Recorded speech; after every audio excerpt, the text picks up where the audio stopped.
Hello friends, स्वागत है आपका हमारे यूट्यूब चैनल में।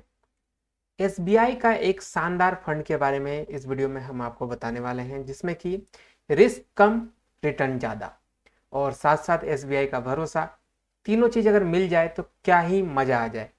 तो इस फंड में ऐसे ही एक प्लान के बारे में डिस्कस करेंगे, जिसमें कि रिस्क थोड़ा कम है, रिटर्न अच्छा है, साथ साथ एसबीआई का फंड है और आपको सिर्फ एक बार पैसे जमा करने हैं और हर महीने आपको कुछ मंथली इनकम भी होगा। साथ साथ आपको लास्ट में जितने सालों का आप चाहते हैं उतने सालों के बाद आपको एक मोटी रकम भी मिलेगी।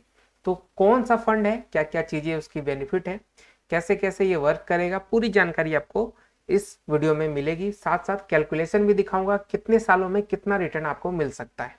तो चलिए वीडियो की शुरुआत करते हैं। उससे पहले अगर आपने हमारे चैनल को सब्सक्राइब नहीं किया तो क्यों नहीं किया भाई, सब्सक्राइब कर लो, बेल आइकन दबा दो, जिससे कि आगे आने वाली सभी वीडियोज की जानकारी मिल जाए। चलिए आगे बढ़ते हैं। ये जो फंड है ये है एसबीआई का blue chip fund, direct plan growth इसका नाम है। मैं थोड़ा सा पेन का कलर चेंज कर लेता हूं जिससे आपको बताने में सहूलियत हो। फंड का नाम SBI blue chip direct plan growth. अब इस फंड की क्या क्या विशेषताएं हैं देखते हैं। सबसे पहले इसके रिटर्न, जो कि बहुत इंपॉर्टेंट है रिटर्न जानना। तो अगर आप यहाँ देखें, गौर से देखें, तो ऑल टाइम रिटर्न कितना दिया है, 15.36% का दिया है। लास्ट के 5 सालों की बात करें तो 13.47%, लास्ट के 3 सालों में 26%, लास्ट के 1 सालों में लगभग 27% और लास्ट के 6 मंथ में लगभग 8%। ये तो रिटर्न की बात होगी। अब कितना आप इन्वेस्ट कर सकते हैं इसमें मिनिमम, अगर आप चाहते हैं मंथली इन्वेस्टमेंट तो आप 500 रुपये कर सकते हैं पर मंथ। अगर आप चाहते नहीं एक बार पैसे जमा कर दूं और सो जाऊं, जैसे घोड़ा बेच के लोग सोते हैं वैसे सो जाऊं, कुछ सालों बाद जगूं और इसमें मुझे एक अच्छा मोटा रकम मिल जाए, तो आप इसमें 5,000 रुपये मिनिमम जमा कर सकते हैं।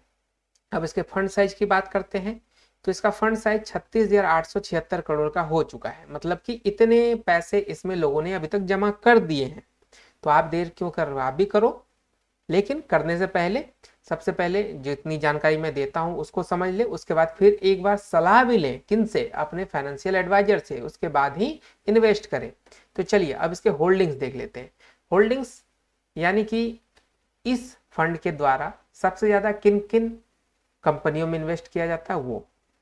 तो इसमें एचडीएफसी बैंक है, ICI bank limited, ITC, L&T limited, Infosys और रिलायंस इंडस्ट्री, ये कुछ बड़े कंपनियां हैं जो सबसे ज्यादा इसमें इन्वेस्ट की जाती है।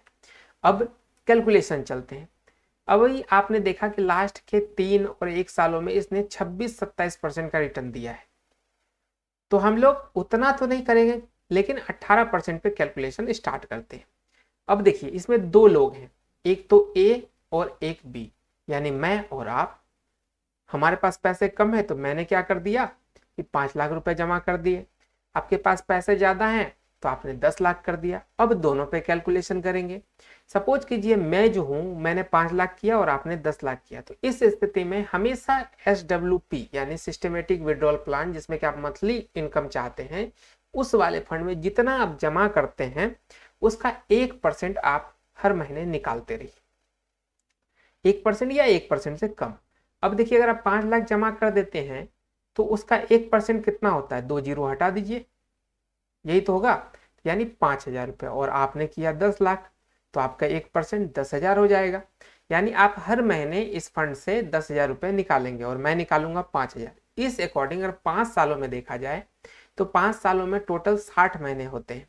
और 60 महीनों में अगर मैं हर महीने 5-5 हजार निकालता हूं तो मेरे 3 लाख रुपए यहाँ 5 सालों में निकल जाएंगे। और आपके 6 लाख रुपए निकल जाएंगे हर महीने में, अगर आप मतलब कि टोटल, या अगर आप हर महीने 10,000 निकालते हैं तो इस अकॉर्डिंग अगर मैंने 5 लाख जमा किया और 3 लाख मैंने निकाल लिया तो मेरे 2 लाख यहाँ बच गए। 5 सालों की बात कर रहा हूँ। और आपने 10 लाख जमा किए, 6 लाख निकाल लिए, आपके 4 लाख बच गए। ठीक है, लेकिन ये 4 लाख बचे नहीं, उसके बाद भी अगर 5 साल बाद आप चाहते हैं कि मुझे जो मेरे बचे हुए राशि है वो मुझे मिल जाए, उस स्थिति में भी आपको इस 4 लाख के बदले 13,60,000 रुपए मिल सकते हैं, अगर 18% का रिटर्न रहा तो। और मुझे मिलेंगे इस 2 लाख के बदले 6,80,000 रुपए। हुई ना मजे की बात, कि आपने हर महीने पैसे भी निकाल लिए, रिस्क भी कम रहा क्योंकि हर महीने आपके पैसे जो आपने मेन अमाउंट जमा किया तो उससे कुछ कुछ पैसे आप निकाल रहे हैं, मतलब आपका जो रिस्क है वो धीरे धीरे कम होता जा रहा है। उसके बाद भी आपको 6-7 लाख रुपए एक्स्ट्रा मिल रहे हैं, या आप 10 लाख जमा करते 13-14 लाख आपको एक्स्ट्रा मिल रहे हैं, मतलब मजा तो है यहाँ पे। और सिर्फ 5 सालों की बात कर रहा हूं मैं। अगर ये जैसे टाइम पीरियड आगे बढ़ेगा और देखेंगे इसमें कितना रिटर्न मिलता है।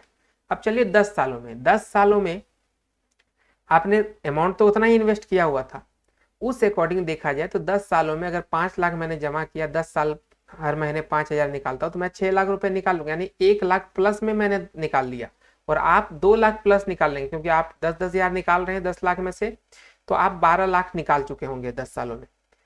इसके बाद भी 2 लाख आपने एक्स्ट्रा निकाले, लेकिन इसके बाद अगर 10 साल कंप्लीट होते ही आप बोलेंगे अब इस फंड को क्लोज करना है, तो आपके अकाउंट में 21 लाख 22 लाख रुपए पड़े होंगे अगर 18% का रिटर्न दिया तो। और मेरे अकाउंट में पड़े होंगे 10-11 लाख रुपए। यानी इस बेसिस पे भी देखा जाए तो बहुत ज्यादा मुनाफा है, क्योंकि एफडी आरडी अगर आप करते हैं तो इतना तो कभी नहीं मिलेगा आपको। सेम चीज 15 सालों में देखें तो आप 9 लाख पहले निकाल चुके होंगे, अगर 5 लाख जमा करते हैं तो 20 लाख बाद में आपको फिर मिल जाएगा। और 10 लाख करते हैं तो 18 लाख पहले निकाल चुके होंगे, उसके बाद 40 लाख आपको और मिलेगा। सेम चीज 20 सालों में देखा जाए तो 5 लाख जो है वो उसमें से 12 लाख पहले निकाल चुके होंगे, इसके बाद आपको 41 लाख रुपए और मिल जाएगा। और 10 लाख अगर जमा किए होंगे तो आपको 24 लाख आप पहले निकाल चुके होंगे, और 83 या 84 लाख आपको फिर मिल जाएगा लास्ट में। सेम चीज अगर आप 22 साल के लिए करते हैं, इस स्थिति में 18% रिटर्न अगर मिल गया तो 5 लाख वाले जो भैया हैं, यानी मैं 13,20,000 रुपए निकाल चुका हूँ पूरे 22 सालों में, और मुझे इस फंड को क्लोज कराते टाइम भी 56 लाख या 57 लाख रुपए मिल जाएंगे।